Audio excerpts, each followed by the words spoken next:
I think you if you know what you're supposed to do. Deep down inside, I think everybody does. And a lot of people just don't go after it. And like most people start out, they say, I want to be a this, but I'm going to get that to make sure I have something to fall back on. Yeah. And what you're doing is you're setting yourself up for failure, because you're going, there's a possibility that I'm going to fall back. And when you put that out there, then you fall back. But if you just say, hey, this is what I want to do, and you go do it, you usually get your stuff the way you want it, man. You know that Harrison Ford at 30 was a carpenter? Didn't even know what the names of the major motion picture studios were. About a year and a half later, I was under contract. Vera Wang didn't design her first dress until she was 40? You have to try and continue to grow in one way or another. You know what happened to Oprah at 23? She got fired. Imagine firing Oprah. Well, that was a mistake. No, it wasn't, because she wasn't Oprah.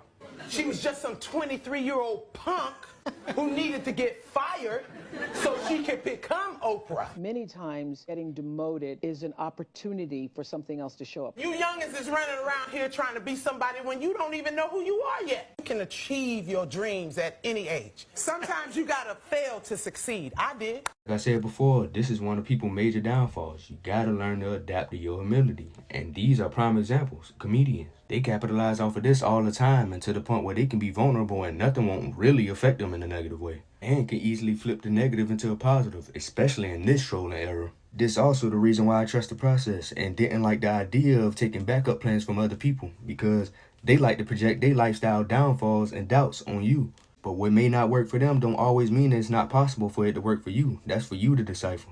Like the idea of having multiple jobs. At first, I thought that was a terrible idea, especially when it's hard as it is trying to finish school, but the main focus is on the vision outside of it. Knowing a lot of this isn't needed for what I truly wanted to do. Although it did help to a certain extent with ideas towards the vision. I still advise anyone else to stay in school, especially if you don't have no solid vision or don't know how to go about it on your own. It's one thing to have multiple sources of income, but to have multiple jobs, that's for people who mainly live to maintain or to help provide for others as well, because that's solely their focus, like parents, possibly all they can do or choose to do. And no, there's nothing wrong with that if it's actually a solid motive behind it to where it puts everyone in a better or life-changing position. Something I look forward to doing, but you can't help nobody else if you can't help yourself. That's why I prefer to be my own boss, eventually making money doing what I love to where it don't feel like I'm working at all. Although I still learned that you're going to have multiple sources for sure, especially when it comes to marketing. But those sources still will be ultimately used for the main vision when it comes to lifestyle. I'm still glad to say it's a good thing I understand what I wanted to do early in age, because for some people, it takes a little longer to process.